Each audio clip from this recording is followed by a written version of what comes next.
दोस्तों, छत्तीसगढ़ के कर्मचारी सेवा में रहते हुए कोई भी राजनीतिक पद में कोई भी राजनीतिक पद को ग्रहण नहीं कर सकते हैं। इसको लेकर सख्त आदेश जारी किया गया है। इसलिए आज के वीडियो में हम इसी मुद्दे के बारे में विस्तार पूर्वक समझने वाले हैं। नमस्कार दोस्तों, मैं हूं आपका दोस्त लोकेश साहू और आप देख रहे हैं लोकेश साहू यूट्यूब चैनल। आप सभी दर्शकों का हमारे इस यूट्यूब परिवार में बहुत बहुत स्वागत है। दोस्तों, बीते कुछ समय से देखा जा रहा है कि प्रदेश के अंदर सरकारी कर्मचारी और अधिकारी अपने पद में रहते हुए, सेवा में रहते हुए कोई राजनीतिक पार्टी या किसी संस्था या समिति से जुड़कर भी काम कर रहे थे, जिसकी शिकायत राज्य सरकार को मिल रही थी।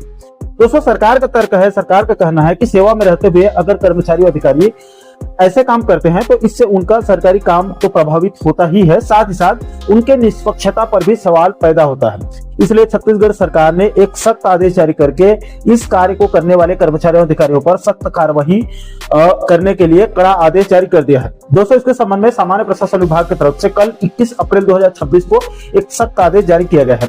दोस्तों, जारी आदेश में जीएडी की तरफ से प्रदेश के सभी विभागों के विभाग अध्यक्ष, संभाग आयुक्त और सभी जिला के कलेक्टर्स के साथ साथ राजस्व मंडल बिलासपुर के अध्यक्ष को भी साफ साफ निर्देश देते हुए कहा गया है कि छत्तीसगढ़ सिविल सेवा आचरण नियमों के प्रावधानों के अनुसार सभी सरकारी कर्मचारियों के लिए ये अनिवार्य है कि वो अपने पद के दायित्वों का निर्वहन पूरी निष्पक्षता, ईमानदारी और निष्ठा के साथ करें।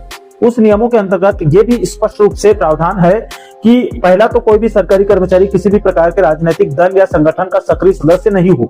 इसके बाद दूसरे बिंदु पर कोई भी किसी भी राजनीतिक गतिविधि में प्रत्यक्ष या अप्रत्यक्ष यानी कि डायरेक्ट या फिर इनडायरेक्ट रूप से भी भाग नहीं लेगा।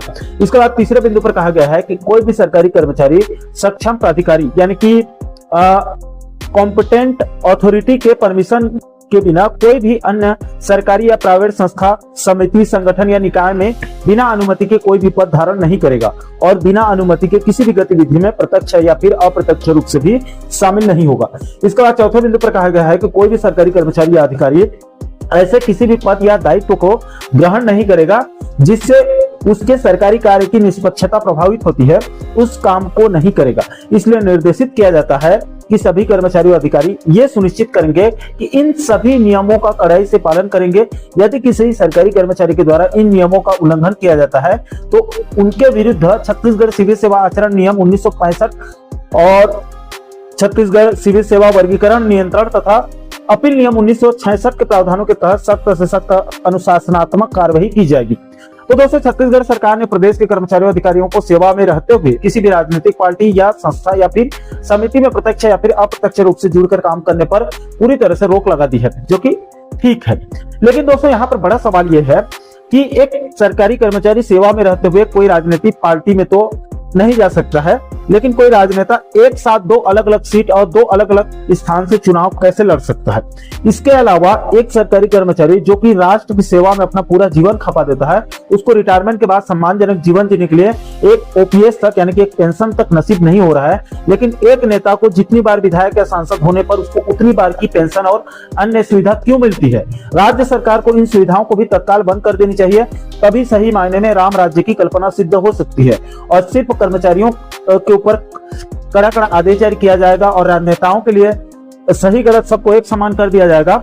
उनके गलत काम को रोकने के लिए सरकार को सख्त आदेश गवर्नमेंट को जारी करना चाहिए, तभी सरकार जनता के लिए भी सख्त आदेश जारी करेगी तो सभी लोग उसको खुशी खुशी मानेंगे और सिर्फ कर्मचारियों के लिए या फिर आम जनता के लिए ही सख्त आदेश जारी किया जाएगा और राजनेताओं को संरक्षण दिया जाएगा। तो ऐसे में सरकार के सख्त आदेश भी फीकी पड़ जाएगी और इससे लोकतंत्र भी कमजोर होगा। बाकी दोस्तों, इस गंभीर मुद्दे को लेकर आप लोगों की क्या राय है?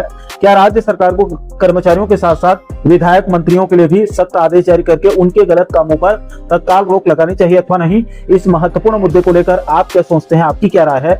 नीचे आप कमेंट बॉक्स में अपनी प्रतिक्रिया आप जरूर शेयर कीजिएगा और साथियों, आप आगे भी कर्मचारियों पेंशन जगत से जुड़ी इसी प्रकार के महत्वपूर्ण मुद्दों पर आप आगे वीडियो देखना चाहते हैं तो आप हमारे चैनल को जरूर सब्सक्राइब कर लीजिएगा ताकि आने वाले सभी नए वीडियो का नोटिफिकेशन आप लोगों तक तुरंत पहुंच सके।